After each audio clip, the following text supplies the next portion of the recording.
Assalamualaikum warahmatullahi wabarakatuh. Jumpa lagi dengan saya, Rian Barlian, di channel yang mengapresiasi film dan cerita film, baik action, drama, maupun olahraga dan video game.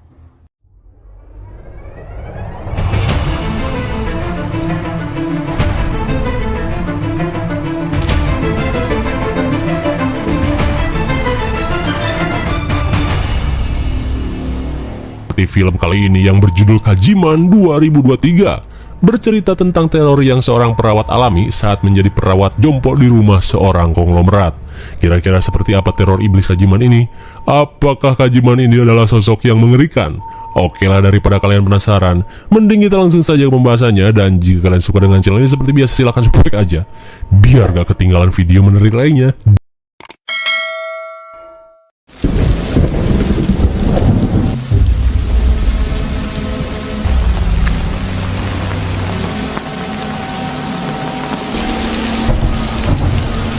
Kira-kira apa yang sedang dilakukan oleh sosok bersetelan kelebet cebanan ini? Sementara di dalam rusun, kewes cantik bernama Asha terlihat khawatir saat mendengar batuk TBC si ibu yang tak kunjung sembuh. Di tengah kekhawatiran, Asha yang hidup bersama si ibu setelah si ayah kabur dengan janda pengkolan, berharap si ibu bisa segera sembuh dari penyakitnya. Lantas si ibu menceritakan cincin warisan yang nenek Asha berikan sebelum ia menikah, di mana menurutnya cincin tersebut merupakan benda berharga yang diwariskan secara turun-temurun. Hingga sesaat kemudian, si ibu yang selalu merasa kesepian meminta Asha untuk kembali mengambil cuti.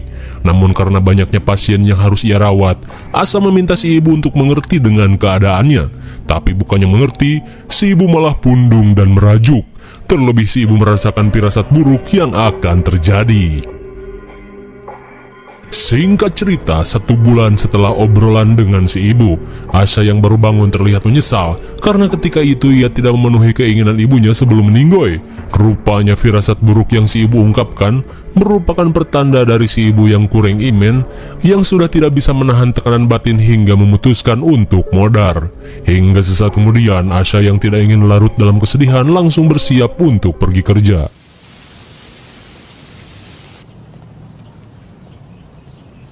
Kak,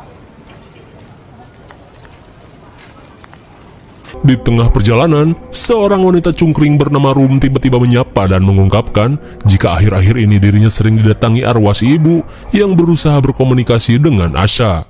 ibu mbak cerita soal cincin pemberian ibunya sebelum nikah dulu. Di malam harinya, Asha yang mempercayai ucapan Rum terlihat bersiap untuk melakukan ritual pemanggilan arwah si ibu. Rum pun mengungkapkan jika lilin yang ia nyalakan mati, Asha akan bisa berkomunikasi dengan si ibu yang akan merasuki tubuhnya. Asha. Saat Rum dirasuki arwah si ibu, Asha kembali teringat pada traumanya.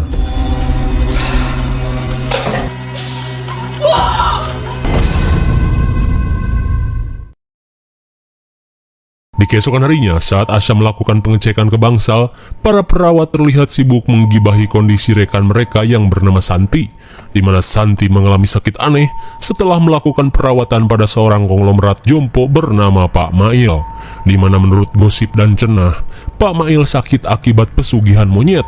Nauzubillahi min zalik. Kemudian Sin memperlihatkan kondisi Santi sebelum ia mengalami sakit aneh, di mana ketika itu Santi yang terbangun melihat keberadaan sosok abah-abah pewot bersempak tuyul.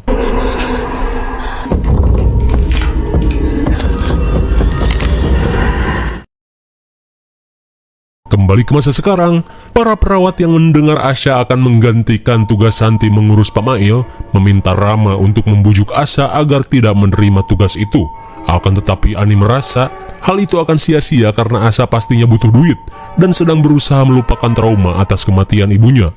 Mendengar hal itu, Rama yang merasa khawatir langsung pergi menemui Asha.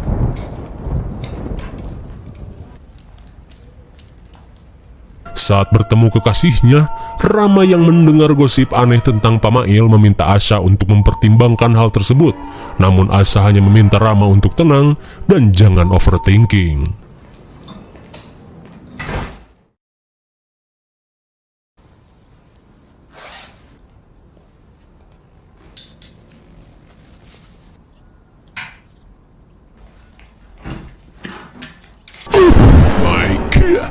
Tanpa Asya sadari, sosok si ibu terlihat ngejogrog memperhatikannya. Singkat cerita, setibanya di kediaman Pak Mail, ia pun disambut Ilham yang merupakan putra dari Pak Mail. Malah ngamuk. Akhirnya dirawat di rumah aja. Sesampainya di kamar Pak Mail, Ilham berkata jika ia terpaksa melakukan perawatan di rumah setelah biaya perawatan penyakit aneh si ayah tak tercover BPJS. Lantas sebelum pergi, Ilham meminta Asya untuk tidak segan memberitahunya jika ada yang dibutuhkan. Singkat cerita, Asya terlihat membersihkan borok di punggung Pak Mail akibat 2 tahun rebahan di atas kasur. Singkat waktu, malam pun poek. Kali ini Asya berusaha menyuapi Pak Mail. Nanti susah loh sembuhnya. Jangan dilong lagi ya, Pak. Saat malam semakin larut, Asya yang video callan dengan Rama mengungkapkan keprihatinannya pada Pak Mail, di mana Pak Mail sama sekali tidak mendapatkan perhatian dari anak dan menantunya yang hanya menikmati kekayaan dari Pak Mail saja. Hingga saat Asya kebelut ngompol, ia pun meminta Rama menunggu sebentar.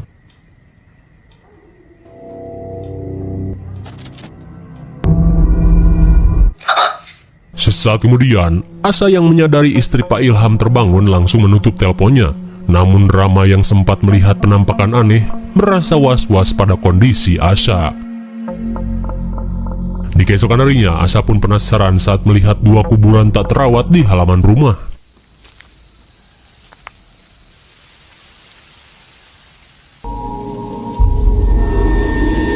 Sontak Asya pun kaget saat melihat Pak Mail bisa berdiri. Namun setibanya di kamar, Asya hanya bisa pelangap-pelongo saat melihat Pak Mail sedang tertidur pulas. Sementara di sisi lain, Rama yang berusaha mencari informasi tentang Pak Mail terlihat mendatangi rumah Santi. Di tengah keanehan yang terjadi, Rama yang penasaran langsung menerobos masuk ke dalam rumah tersebut. San,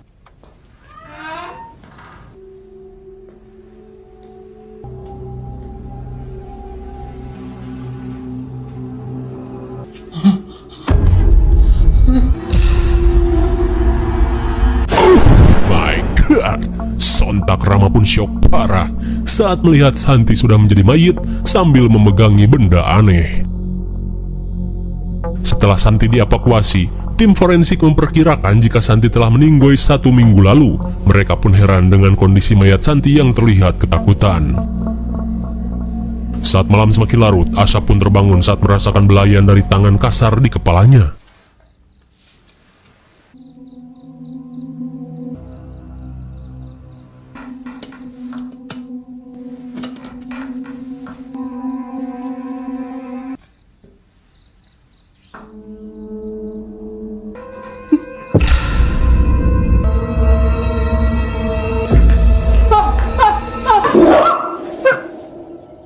Apakah hanya sekedar mimpi?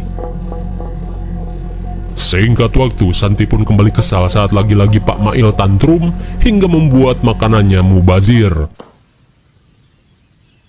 Melihat bungkusan aneh di kolong kasur, Asya yang penasaran langsung mengambilnya.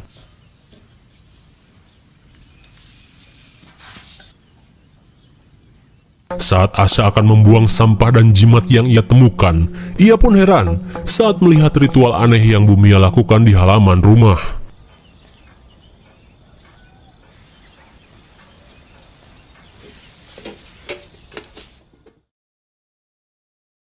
Sementara di rumah sakit, Rama yang termenung di toilet tiba-tiba panik saat listrik tiba-tiba mati. Man.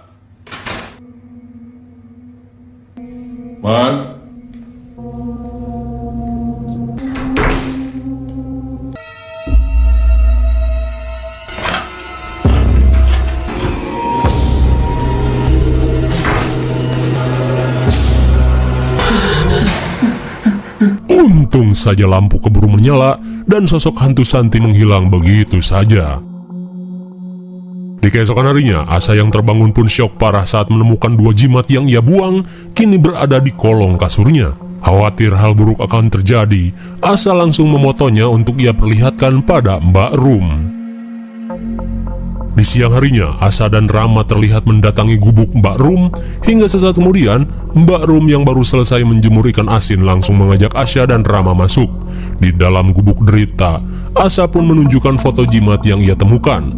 Melihat hal itu, Mbak Rum merasa yakin jika jimat tersebut merupakan media santet yang dilakukan oleh keluarga Pak Mail sendiri. Lantas, Mbak Rum langsung memberikan secari kertas mantra yang harus Asha baca saat melakukan ritual pemusnahan jimat tersebut. Setelah mendapat tutor ritual penangkalan, Rama yang akan mengantar Asha seolah menanam curiga pada gelagat Mbak Rum. Akan tetapi, Asha yang sempat mendapat bantuan dari Mbak Rum tidak percaya begitu saja. Di malam harinya, setelah membakar jimat santet, Asha langsung membaca mantra. Suster buka. Iya, Bu. Menyadari ritual pembakaran yang Asha lakukan, Bumia langsung membacoti Asha dan memintanya untuk fokus pada pekerjaannya saja. Asha pun diminta untuk tidak ikut campur pada urusan keluarganya. Saat malam semakin larut, Asha pun terbangun saat mendengar suara almarhumah ibunya.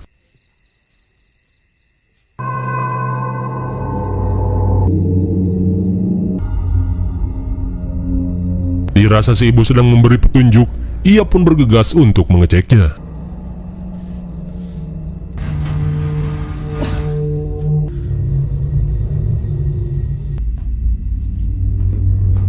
Meski mencium bau busuk, tapi gak kepo, gak horor.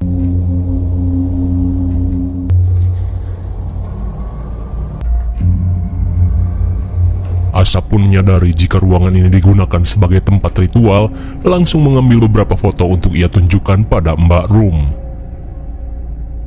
Sementara itu, Rama yang tertidur langsung terbangun saat kakinya menendang sesuatu.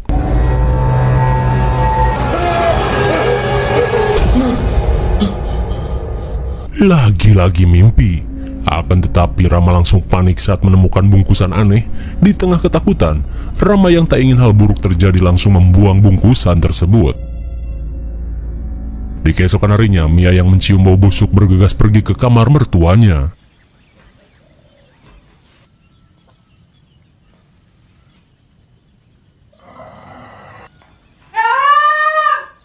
Di saat itu pula Ilham langsung panik saat mendengar teriakan istrinya. Setibanya di kamar si ayah, Mia yang mengetahui keluarga suaminya melakukan pesugihan meminta Ilham menjelaskan semuanya. Terlebih selama ini ia sudah capek melakukan ritual rutin untuk memagari rumah ini dari serangan gaib. Lantas karena Ilham hanya ngebagug, Mia langsung menghubungi Mbah Tarto. Singkat cerita, Mia dan Ilham terlihat menyambut Mbah Tarto dan rombongannya. Hingga saat Mbah Tarto berkeliling, ia yang merasa pagar goib di rumah ini mulai melemah, langsung melakukan ritual tambahan. Sementara di sisi lain, setelah Rama menerima foto dari Asha, ia pun bergegas menemui Mbak Rum. Di dalam gubuk, setelah Mbak Rum melihat foto tersebut, ia pun meyakini jika keluarga Pak Mail merupakan pelaku dari pesugihan bernama Kandang Bubrah, di mana si pelaku pesugihan diharuskan melakukan renovasi di rumahnya secara berkala sebagai syarat, karena kalau tidak, si iblis akan mengambil anggota keluarga pesugihan sebagai tumbal pengganti. Kemudian Rama pun menunjukkan foto si dukun yang Asha kirimkan. Melihat hal itu, sontak membuat Rum panik, terlebih ia merasa jika si dukun akan melakukan perjanjian baru dengan si iblis. Dan menurutnya, si iblis akan datang setiap 8 tahun sekali untuk menagih tumbal. Sejalan dengan apa yang Mbak Rum ucapkan, Ilham yang baru sampai di kamar si ayah memberitahu Mbah Tarto jika 3 tahun lalu si ibu tewas tepat 8 tahun semenjak kematian kakaknya. Dan sejak saat itu, si ayah memutuskan untuk menutup ruang ritualnya. Di saat itu pula, Asha yang kepo langsung mengambil HP dan mengikuti mereka ke ruang ritual. Kembali ke gubuk, Mbak Rum pun meyakini jika sosok iblis yang terkurung di ruang ritual Pak Mail bukan iblis sembarangan. Apalagi iblis kini telah meminta tumbal manusia. Tak cuma itu, saat ini si iblis sedang bersiap menuntut balas atas apa yang Pamai lakukan.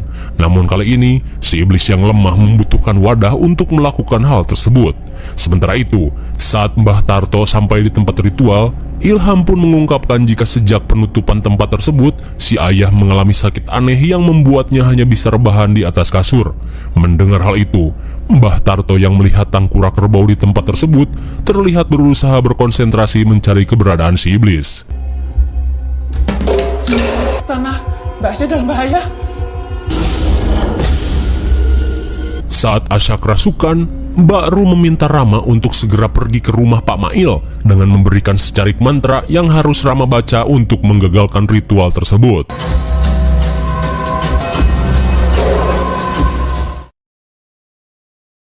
Kembali pada Mbah Tarto, melihat si iblis merasuki Asya, ia pun bersiap bayuan adu mekanik.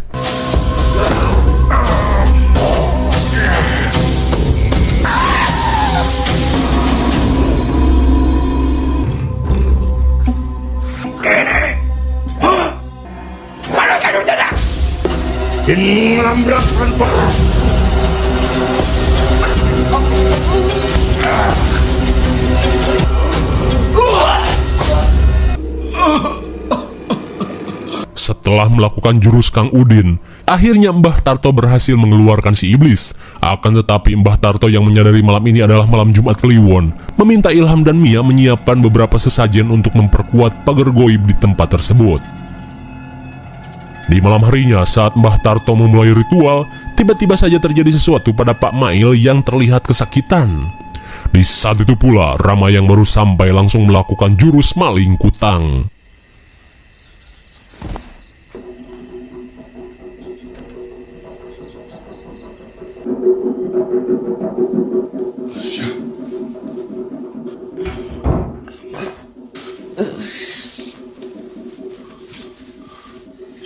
Di tengah ritual pagar goib, Rama langsung mengajak Asya membaca mantra yang Mbak Rum berikan. Aiwo ring pracimas ambati ing ulun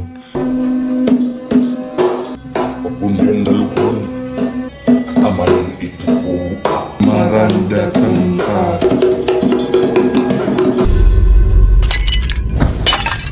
Akhirnya, ritual penangkal yang Rama dan Asya lakukan berhasil merusak pagar goib yang Mbah Tarto buat. Hingga Rama yang akan kabur pun panik saat mendengar suara orang-orang yang datang.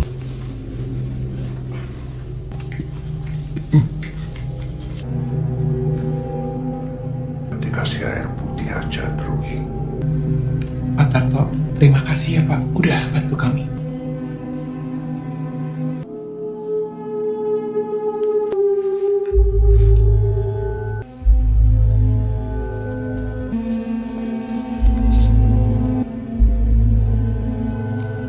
Sontak Rama pun syok parah saat mengetahui jika dirinya dan Asya telah dimanfaatkan Mbak Rum untuk merusak pagar goib di rumah ini. Di tengah kepanikan, Rama pun berniat untuk menggagalkan ritual jahat yang akan Mbak Rum lakukan. Namun di saat itu pula, Mbak Rum yang menyadari pagar goib di rumah Pak Mail sudah jebol, terlihat bersiap melakukan ritual untuk mengirim santet ke rumah tersebut.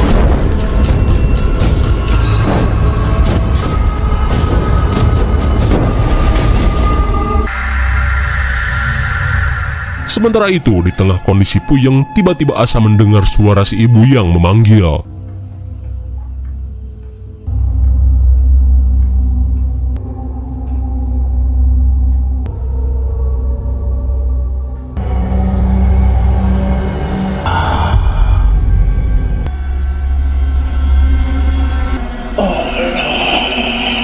Asya yang terkena tipu muslihat iblis terlihat berjalan mendekati sosok si ibu yang meminta tolong.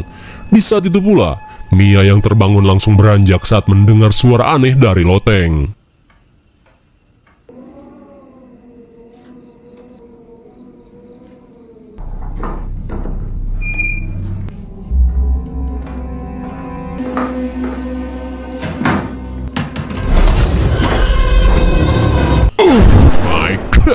Tanpa diduga, Asya yang kembali dirasuki iblis berhasil membuat Mia terjun bebas.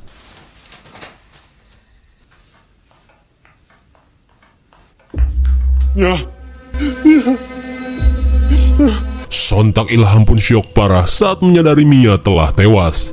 Di tengah kesedihan, Ilham yang mendengar si ayah tertawa puas berniat untuk menghabisinya.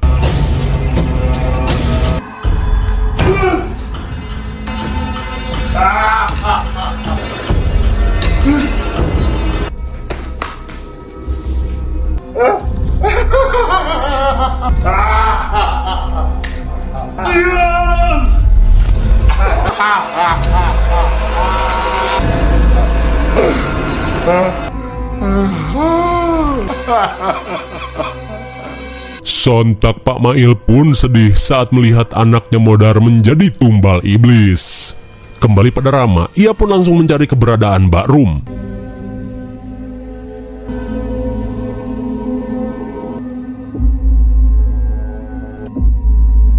Mas Rama.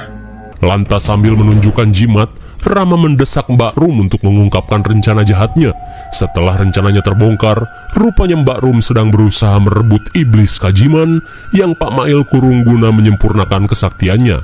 Ia pun berterima kasih karena Asya dan Rama berhasil menghancurkan pagar goib di rumah itu.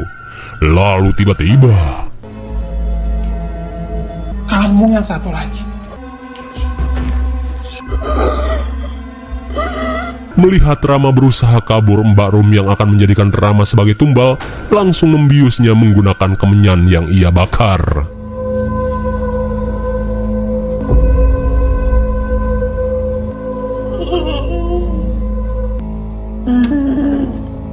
Saya tidak mau menderita lagi, Rama. Tenang ya. Setelah melakukan ritual, Mbak Rum langsung menggunakan motor Rama untuk pergi ke rumah Pak Mail. Sementara di tempat ritual, Asya yang dikuasai iblis terlihat memandikan Pak Mail dengan pertalit.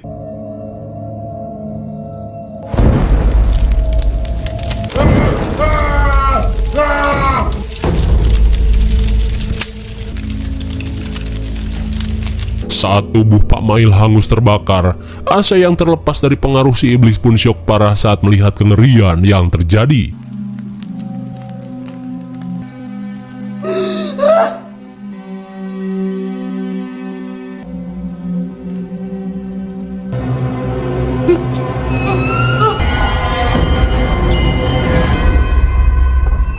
Di saat itu pula, Mbak Rum yang baru sampai bisa dengan mudah menerobos masuk ke dalam rumah Pak Mail.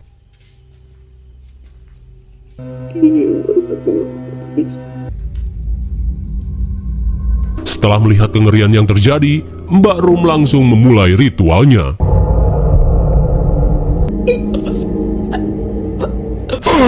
Baik, tanpa diduga demi mendapatkan kesaktian, Mbak Rum menjadikan kepala Rama sebagai persembahan pada si iblis. Di saat itu pula, Asya pun syok parah saat ayangnya dijadikan tumbal. Anembah, dedemit saka manusia, amawata raganing manusia, ning hulun Kajiman. Setelah persembahannya diterima oleh si iblis, Mbak Rum langsung mengambil pusaka keris mini yang Kajiman tinggalkan. Hingga setelah ritual berakhir, Mbak Rum langsung menghampiri Asya yang terlihat trauma dengan apa yang terjadi. Kemudian scene kembali memperlihatkan pertama kali Asya bertemu dengan Mbak Rum, di mana ketika itu Asya yang ingin bertemu dengan si ibu berjanji akan membantu Rum untuk menjalankan rencana tersebut. Rupanya dari awal Asya telah mengetahui niat jahat Mbak Rum, di mana ia rela menjadikan Rama sebagai tumbal agar bisa bertemu kembali dengan si ibu. Sungguh wanita. Singkat cerita, sepulangnya ke Gubuk Derita, Mbak Rum yang telah mendapatkan pusaka keris mini terlihat bergemas untuk berpetualang. Lantas meski cuaca cerah, namun karena si produser berusaha memberitahu siapa sosok misterius berkelebet cebanan di awal film tadi, Mbak Rum terlihat pergi menggunakan mantel kelebet tersebut. Di saat itu pula, Asya yang pulang ke apartemen terlihat semeringah saat mendengar suara batuk si ibu.